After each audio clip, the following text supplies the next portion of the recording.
Bonjour monsieur, comment envisagez-vous l'avenir de l'Union européenne avec la montée du nationalisme? C'est vrai qu'on a aujourd'hui une poussée des mouvements nationalistes en Europe, enfin dans l'Union européenne. C'est pas un phénomène isolé, il l'avait en Roumanie, en Pologne et en France, donc c'est-à-dire à l'est comme à l'ouest.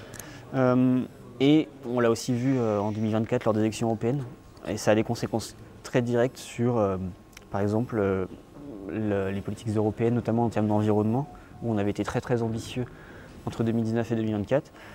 Là, je crains, en tout cas, de ce que je vois depuis, il y a un nouveau mandat à la fois du Parlement européen et de la Commission, qui sont un peu les deux grandes institutions. On a des ambitions beaucoup moins fortes, notamment sur l'environnement. Donc, sur ces questions-là, par exemple, je suis assez, pas très optimiste, en tout cas, sur ce développement-là. Et j'ai un petit peu peur aussi du repli qu'on peut avoir, notamment vis-à-vis de nos voisins. En fait, je pense notamment au contexte de la guerre en Ukraine, en fait, où on a aussi des partis qui arrivent au pouvoir qui sont complètement défavorables au soutien de l'Ukraine, alors que jusqu'ici on avait réussi à avoir plutôt une unité dans cette question-là, et qui va, je pense malheureusement, continuer d'animer les débats européens, puisque visiblement Vladimir Poutine ne semble pas trop prêt à s'arrêter. Donc à voir, j'espère me tromper, mais je ne suis pas forcément hyper optimiste de ce point de vue-là. Alors j'avais une question. Aujourd'hui, quels conseils donneriez-vous aux jeunes et futurs citoyens face à l'abstention croissante et justement pour se mobiliser, notamment aux élections européennes? Alors je pense que le meilleur exemple qu'on peut donner, c'est ce qui s'est passé au Royaume-Uni avec le Brexit. Donc, en fait, en 2016, les Anglais, enfin les Britanniques plus exactement, ont voté pour sortir de l'Union européenne.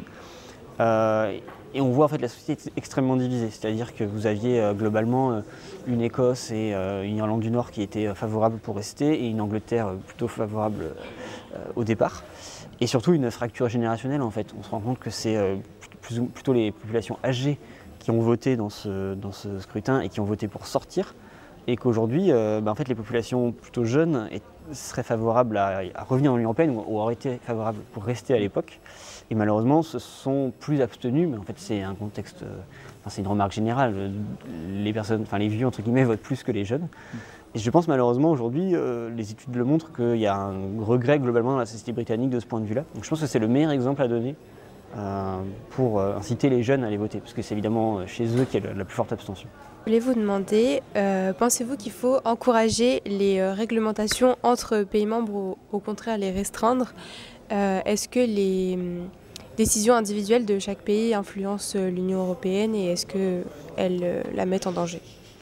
Alors, ce qui est important de savoir aussi, quand on étudie un peu les questions européennes, c'est que, contrairement à ce qu'on peut penser, l'Union européenne ne peut pas tout faire.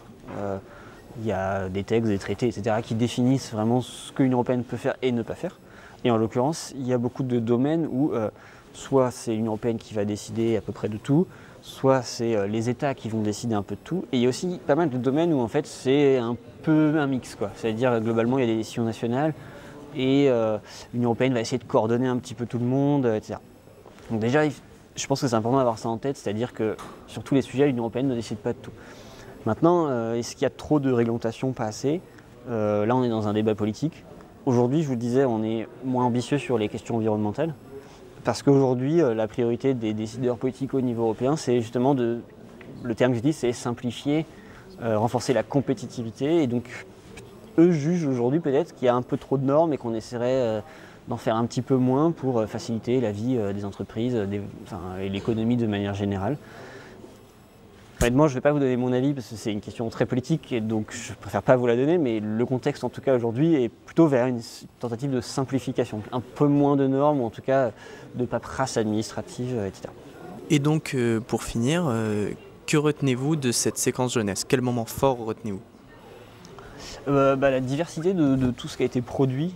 En fait, nous à toute l'Europe, notre mission c'est de parler au grand public et notamment aux jeunes de ce qu'est l'Union européenne, et on a bien conscience que c'est pas le sujet le plus sexy et le plus intéressant, mais on essaie de faire comprendre, et c'est en tout cas moi ma mission, de faire comprendre aux jeunes que c'est important, aux jeunes et à tout le monde de manière générale, que c'est important, que ça a un impact dans leur vie.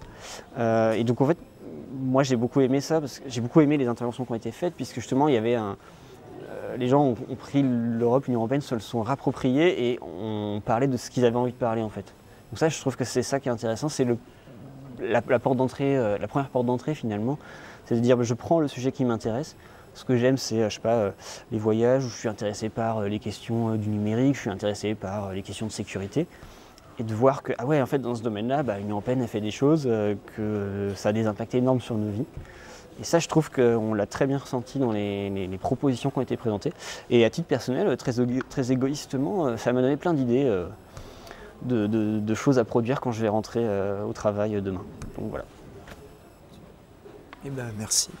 Ça vous va, nickel.